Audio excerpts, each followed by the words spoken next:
ओम शांति। 13 अप्रैल की बाबा की मुरली। मीठे बच्चे, आपस में अविनाशी ज्ञान रत्नों की लेन देन करके एक दो की पालना करो। ज्ञान रत्नों का दान करते रहो। प्रश्न: अपने आप को अपार खुशी में रखने का पुरुषार्थ क्या है? उत्तर: खुशी में रहने के लिए विचार सागर मंथन करो। अपने आप से बातें करना सीखो। अगर कर्म भोग आता है तो खुशी में रहने के लिए विचार करो, यह तो पुरानी जुती है। हम तो 21 जन्मों के लिए निरोगी काया वाले बन रहे हैं। जन्म जन्मांतर के लिए यह कर्म भोग समाप्त हो रहा है।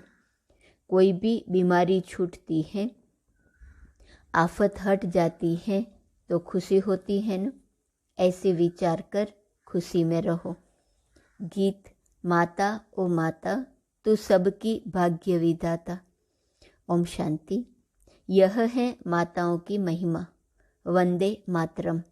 हे माता, तुम शिव बाबा के भंडारे से सबकी पालना करती हो। किस प्रकार की पालना? अविनाशी ज्ञान रत्नों की पालना करती हो, अथवा ज्ञान अमृत के कलश से तुम्हारी पालना होती है।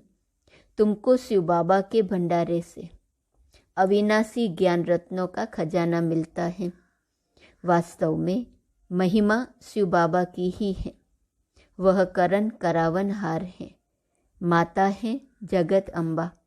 जरूर और भी माताएं होंगी, तो यह महिमा माताओं की है। माता हमारी बहुत अच्छी पालना करती है।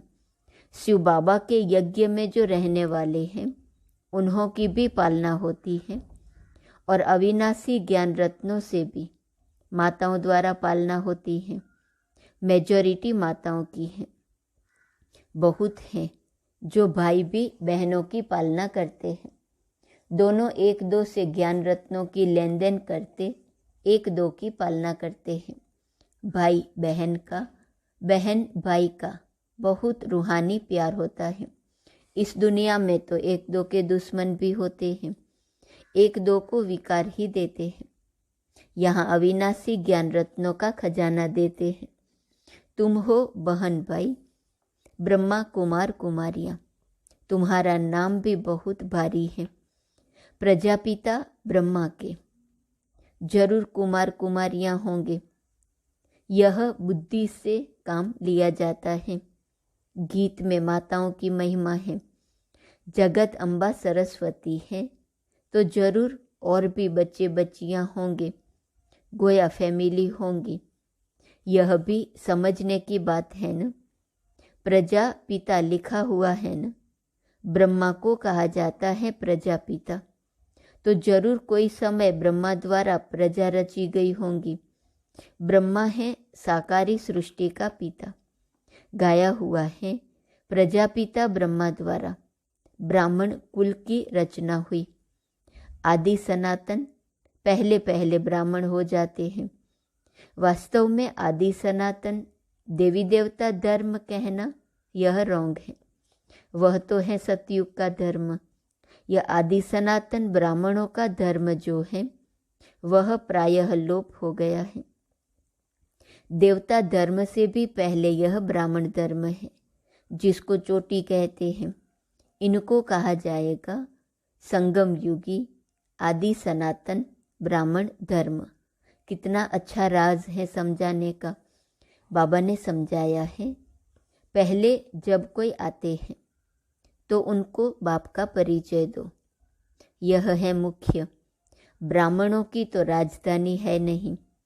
लिखा जाता है, सतयुगी डीटी वर्ल्ड सावरंटी तुम्हारा ईश्वरीय जन्मसिद्ध अधिकार है। देवी देवता धर्म तो बरोबर है, परंतु उन्हों को यह राजधानी कब और कैसे मिलती है, वह भी समझाना पड़ता है। इसलिए त्रिमूर्ति चित्र सामने रखना जरूर है। इसमें लिखा हुआ है, स्वर्ग की बादशाही जन्मसिद्ध अधिकार है। किस द्वारा, वह भी लिखना पड़े। यह बोर्ड बनाकर हर एक अपने घर में लगा दे। जैसे गवर्नमेंट के ऑफिसर्स के बोर्ड होते हैं ना, कोई पास बेज रहते हैं, सबकी अपनी अपनी निशानी होती है। तुम्हारी भी निशानी होनी चाहिए। बाबा डायरेक्शन देते हैं, अमल में लाना तो बच्चों का काम है ना। तो कुछ विहंग मार्ग की सर्विस हो, यह बहुत मुख्य चीज़ है। डॉक्टर, बैरिस्टर आदि सबके घर में बोर्ड लगे हुए होते हैं ना। तुम्हारा भी बोर्ड लगा हुआ हो कि आकर समझो शिव बाबा ब्रह्मा द्वारा स्वर्ग की बादशाही कैसे देते हैं। तो मनुष्य देखकर वंडर खाएंगे, अंदर आएंगे समझने के लिए। फ्लैट के बाहर भी लगा सकते हो। जिसका जो धंधा है वह बोर्ड लगाना चाहिए। बच्चे कुछ करते नहीं तो सर्विस भी होती नहीं।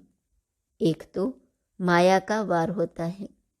निश्चय नहीं कि हम बाबा के पास जाते हैं, 84 जन्मों का पाठ पूरा हुआ, फिर नई दुनिया स्वर्ग में आकर वर्षा लेंगे, यह याद नहीं रहता है। बाबा कहते हैं भल कर्म करो, फिर जितना समय मिले उसमें बाबा को याद करो। हम ढिंढोरा पीटते हैं, यह सबका अंतिम जन्म है। पुनर्जन्म मृत्युलोक में फिर नहीं लेंगे।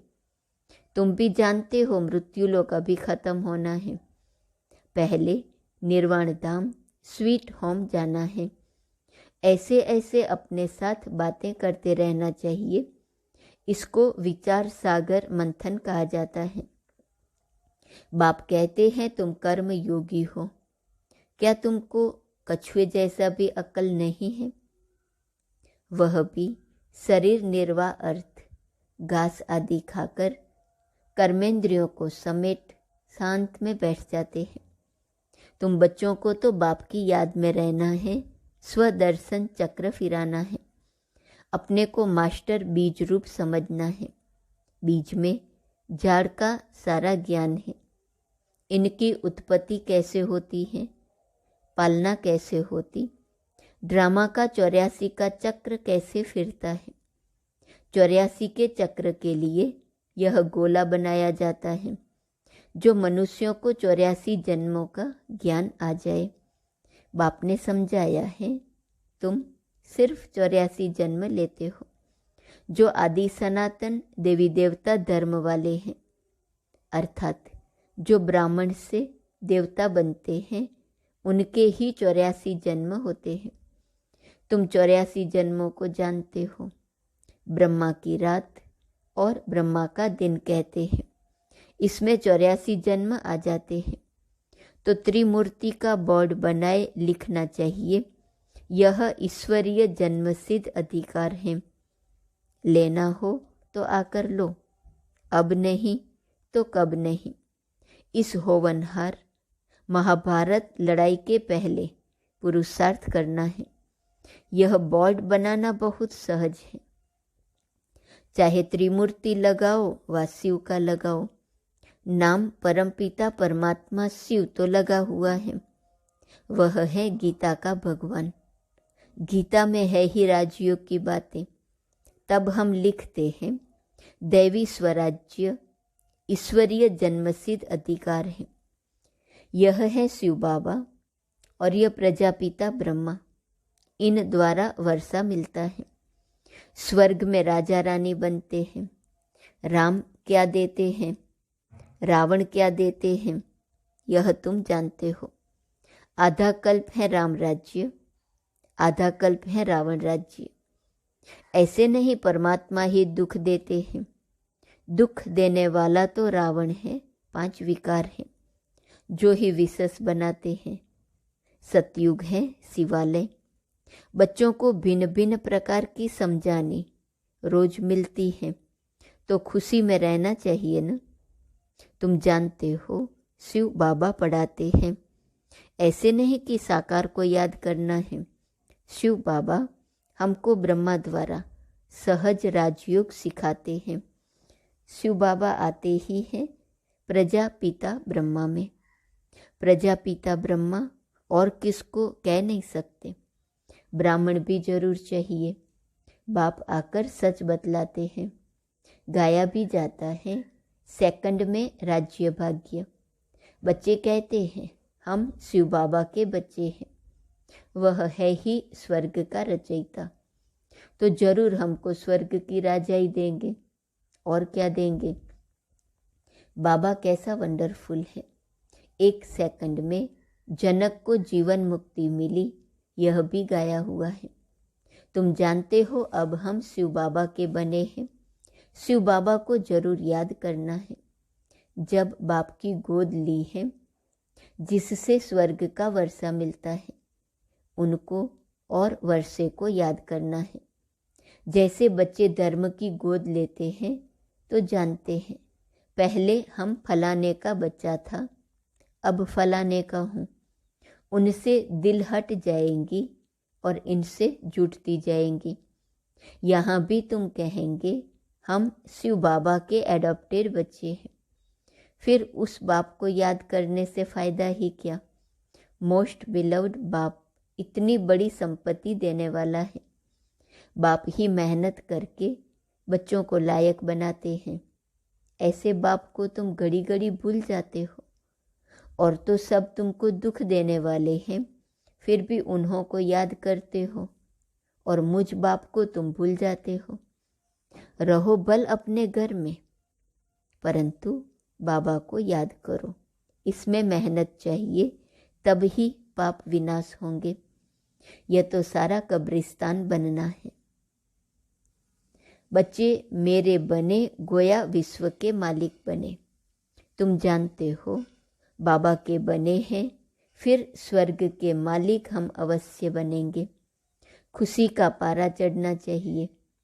यह भी जानते हो यह पुराना शरीर है, कर्म भोग भोगना पड़ता है। बाबा मम्मा भी खुशी से कर्म भोग भोगते हैं। फिर भविष्य 21 जन्म का सुख कितना भारी है। यह तो पुरानी जूती है। अभी कर्म भोग भोगते रहेंगे, फिर 21 जन्म लिए इनसे छूट जाएंगे। कोई बीमारी छूट जाती है तो खुशी होती है ना। कोई आफत आती फिर हट जाती है तो खुशी होती है। तुम भी जानते हो अब जन्म जन्मांतर की आफतें आ रही हैं। अभी हम बाबा के पास जाते हैं। यह है विचार सागर मंथन कर पॉइंट्स निकालना। बाबा राय तो बतलाते हैं, ऐसे ऐसे अपने से बातें करो। हमने 84 जन्मों का चक्र पूरा किया, अब बाबा के पास जाते हैं। फिर बाबा से वर्षा पाएंगे, साक्षात्कार भी करते हैं। इसमें परोक्ष और अपरोक्ष है। जैसे मम्मा को कोई साक्षात्कार नहीं हुआ, बाबा ने विनाश और स्थापना का साक्षात्कार किया। इनको भविष्य का साक्षात्कार एक्यूरेट हुआ है, परंतु पहले ये समझ में नहीं आता कि हम यह विष्णु बनेंगे। पीछे समझते गए। इस विकारी गृहस्थ धर्म से अब निर्विकारी गृहस्थ धर्म में जाते हैं। ततत्वम। तुम भी बाबा की पढ़ाई से ऐसे बनते हो। रेस करनी चाहिए। बाकी गीत में है मम्मा की महिमा, तो तुम जान गए हो जगत अम्बा किसको कहा जाता है। वास्तव में माता पिता कौन है? वह तो निराकार बुद्धि में है। पिता तो गॉड फादर ठीक है, वह निराकार है। माता तो निराकार हो ना सके। फादर निराकारी है, जरूर वर्षा देंगे। तो यहाँ आना पड़े ना, जो अपना परिचय दे। तो इनको माता पिता बनना पड़े। तो यह बड़ी माता हो गई। दादा है निराकार। कितनी वंडरफुल बातें हैं। दादी अर्थात ग्रैंड मदर तो कोई बन न सके। यह ब्रह्मा तो मेल हो गया क्योंकि मुख वंशावली है। बाप कहते हैं कितना गुह्य राज है जो कि समझाता हूँ। कोई की बुद्धि में बैठ नहीं सकता कि माता पिता कौन है। वह समझते हैं कृष्ण के लिए। फर्क सिर्फ यह किया है, इसको कहा जाता है एकज भूल। कोई तो कारण बनना चाहिए ना। क्या भूल होती है जो भारत इतना दुखी होता है। अभी तुम जानते हो किसने बुलाया, कारण क्या हुआ जो भूल गए। बरोबर माया रावण ने बेमुख किया है। जैसे बाबा करण करावन हार है, वैसे माया भी करण करावन हार है। बाप करण करावनहार सुखदाता है, वह करण करावनहार दुखदाता है।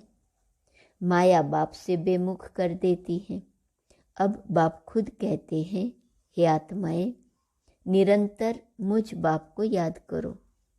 तुम हमारे बच्चे हो, तुमको वर्षा लेना है, सिर्फ मुझे याद करो। तुम्हारे विकर्म विनाश हो जाएंगे। यह बेहद के बाप से मत मिलती है ब्रह्मा द्वारा। गुरु ब्रह्मा तो मशहूर हैं, वह फिर कह देते ईश्वर सर्वव्यापी है, बेअंत है। आगे हम भी समझते थे ये ठीक कहते हैं, अभी समझते हैं कि यह तो रावण माया ने कहलवाया है। एक तरफ कहते नाम रूप से न्यारा है और फिर कहते सर्वव्यापी है। दो बात इकट्ठी हो न सके। बस गुरु ने जो कहा सो मान लिया। माया भूल कराती नीचे गिराती है। फिर बाबा अभूल बनाते हैं ऊंच चढ़ाने के लिए। बाबा तदबीर तो बहुत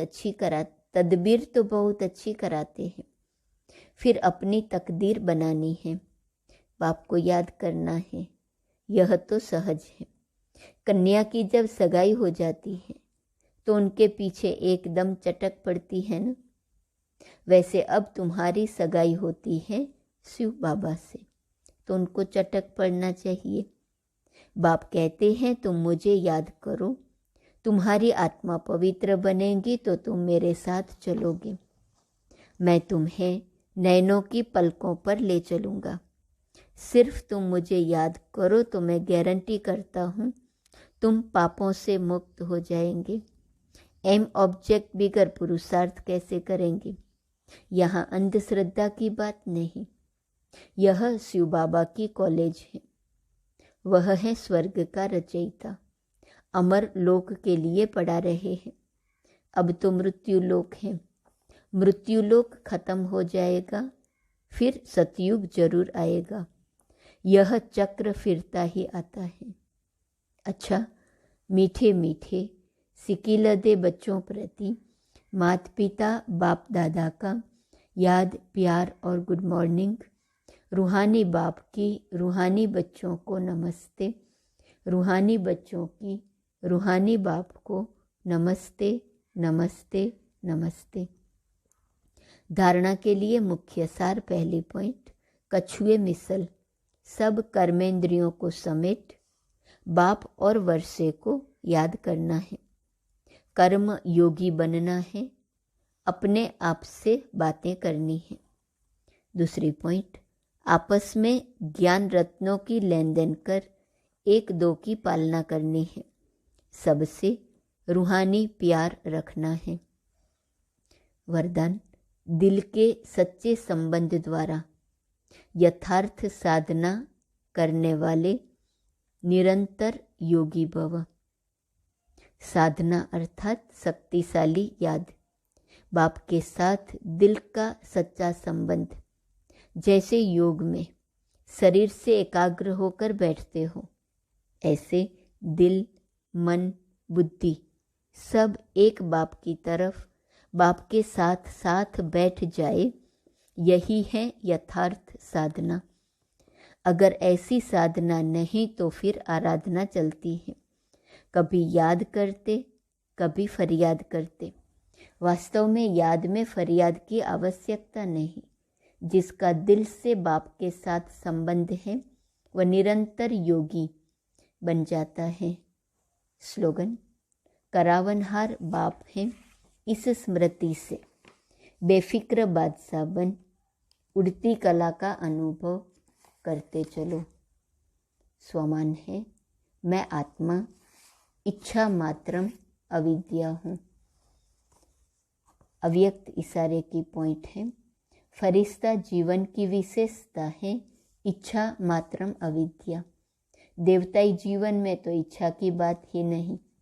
जब ब्राह्मण जीवन सो फरिश्ता जीवन बन जाती, अर्थात कर्मातीत स्थिति को प्राप्त हो जाते, तब किसी भी शुद्ध कर्म, व्यर्थ कर्म, विकर्म व पिछला कर्म किसी भी कर्म के बंधन में नहीं बंध सकते।